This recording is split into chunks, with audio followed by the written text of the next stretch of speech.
What's up guys, and welcome back. Today in this video we're going to be doing my part 3 of my review of Stephen King's Night Shift. Now this video is going to be talking about books 11 to 15 in the story. There's 20 altogether, so this is going to be the penultimate part of the review. Part 4 will be the final part. So the first story we're going to be talking about in this video is going to be the one called Strawberry Spring. Now Strawberry Spring is set at a college campus. Now what a Strawberry Spring is one which is like a deceiving spring at the end of winter where it's still quite cold, but it gives you the illusion that it's getting nice and warm when it's really just like a deception. It's still very cold and there's lots of fog and stuff like that. On this particular campus, every night you get swarmed with fog so much that you can't really see anything. Now I believe the way the story is told is that the guy is reminiscing about his summer at the college campus years earlier after a murder has happened on the news, and it brings him back to his childhood when he was at this college campus when these murders were happening at the same time and a Strawberry Spring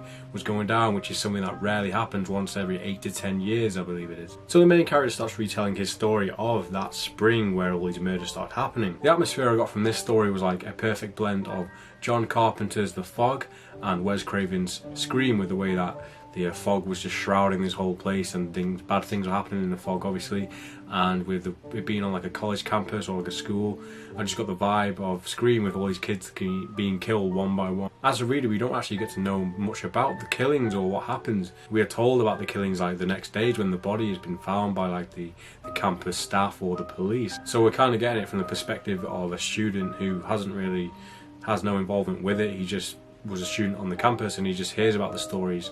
It's more about like the hearsay of these deaths. We do get a few gruesome details, but they're far and few between, and they are pretty gory what we do get to see, but I would have liked to have seen like a perspective of the killer or just how these things actually went down, rather than just like a news clipping story or something someone has said, or like a rumour that's been going around the campus. So with every kill that happened, the campus decides to like tighten up the security, so there's actually policemen walking around the campus, in some of them clothed in uniform and some of them are just like sort of like in disguise, just pretending to be students. So you definitely get the vibe that these kids are all very scared and they're paranoid, so they're trying to stay in, but then some of them are like sneaking out into the campus after dark, which is obviously not going to end well for them. There was a nice little twist at the end, but I did feel like I've said with most of these short stories that some of these could have been adapted into a longer story and would have been fleshed out and actually had like been a really great story, which is a shame because I feel like a lot of these stories would have been, if they were 200, 300 pages, could have been like a memorable story in King's backlog, which people would be talking about to this day.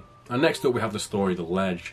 Now King likes to do these things where he focuses on a primal fear, if it's like birds or creatures or the dark or anything like that, and this one is focused on a fear of heights really. So the primary story of this one is about a rich man who lives in a penthouse suite, and the protagonist, I can't remember his name, but he goes up to the penthouse suite to meet with this guy, and what happens is that the guy who owns the penthouse, his wife has been cheating on him with this guy who's been invited up there, so it's not the most friendliest of meetings. And with this guy being this extremely rich guy, he basically blackmails the guy with money or whatever he does to him, and the only way out for this guy to get out of this situation is by just following whatever the guy wants him to do, which is a wager of what he calls it. So the main character, if he wants to get out of there, if he wants to keep the girl, if he wants to keep the money, which the guy's giving him $20,000 to just get out of his life,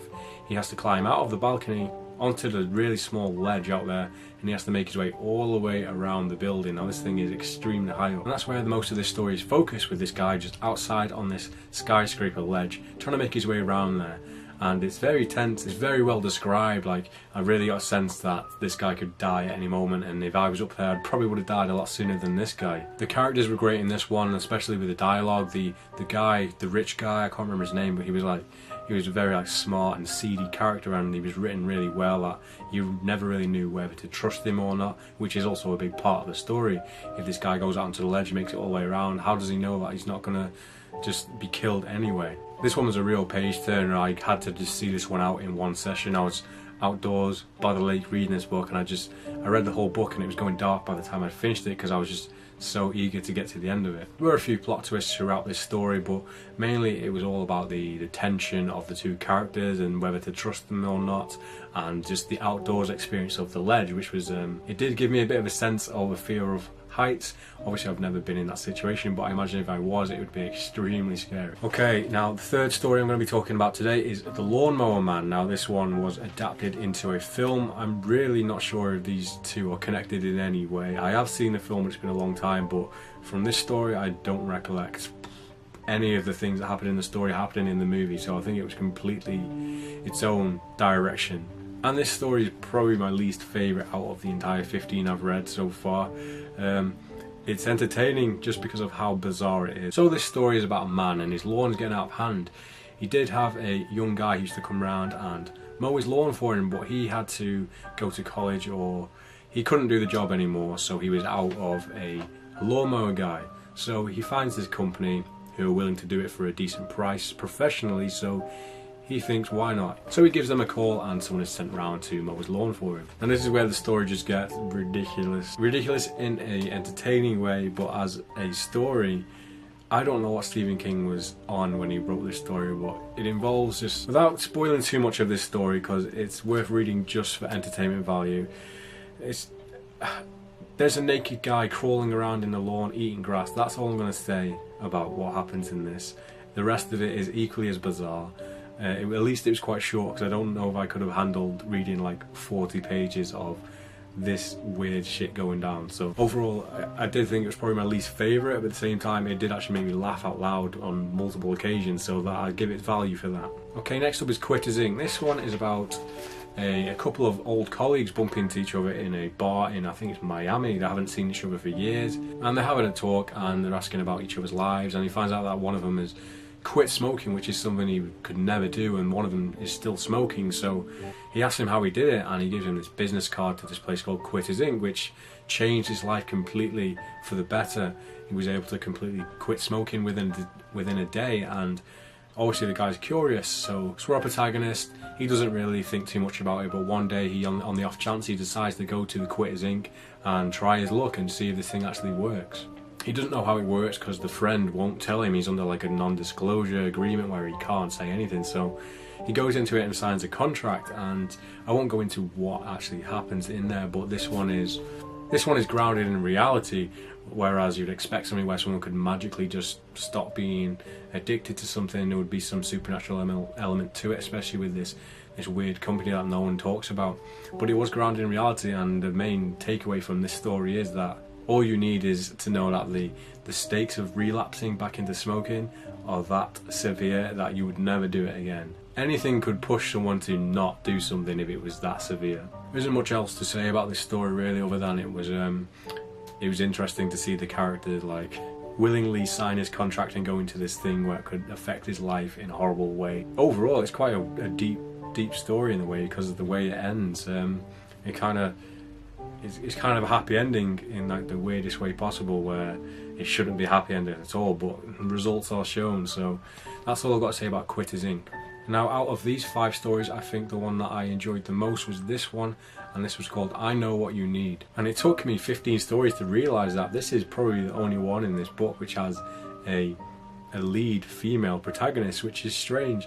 I know King likes to write more about male characters, but I just find it so weird. I haven't really seen a female main character since Carrie, which was his very first novel. So the character I'm talking about is a girl called Elizabeth. She's a student. She's studying for her finals exams, and she's studying hard. There's not long before her exams, and this strange guy that she's never seen before, but she feels like she knows him from somewhere, he comes over to her and starts talking to her, and he says, I know what you need. This guy kind of worms himself into her life by just knowing exactly what to say or exactly what she likes, and he helps her out with the exam, and that makes her basically want to know him because he has helped her out in such a way, which is unusual how he knows so much about her. I really like the character of Elizabeth in this story. She was like very sweet and innocent, and I just kind of felt bad for her with how the story kind of goes down, because I wanted her to be like actually happy, but the things that are going on with this situation with this guy are obviously unusual and not normal, really. So one of the better elements of the story is the mystery about how does this guy know so much. How does he know what to say? How does he know all the favourite things? Is he just a stalker, or is there something more to it? I think at one point he says his parents are from another time, so I was like speculating, is there some time travel involved here?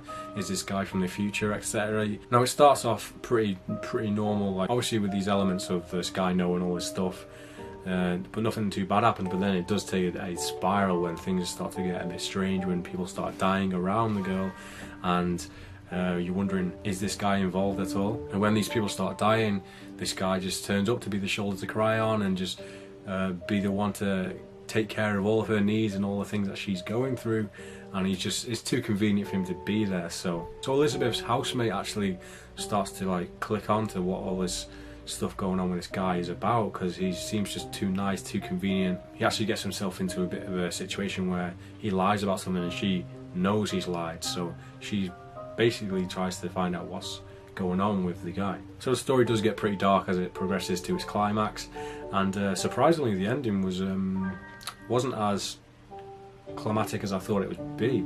I thought it would be a lot darker, I thought it would be a lot more death and a lot more a conclusion, really, but there wasn't. I guess that's all based on how the character is herself, as her being, like I said, like sweet and innocent. She's not exactly just gonna go around like killing people. It did work out for how I imagine the character is. Now what I thought was really interesting about this story is this was written back in the 70s, but it's kind of relevant in today's like day and age with how like social media and stuff is, how you can find out so much about a person just from looking at their online profile, like what music they like, what they like to do, and you can literally fabricate a personality around that situation and become the person that someone wants in their life.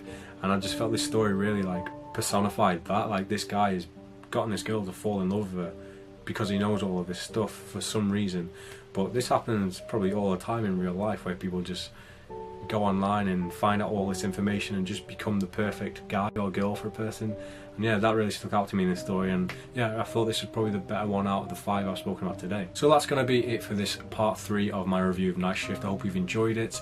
Let me know what your favourite out of these 5 is, or let me know what your favourite overall out of Night Shift. There's only one part next, which I've already read the majority of the story, so expect that to be coming pretty soon. So thank you all for watching, and stay tuned for part 4, the final part of my Night Shift review.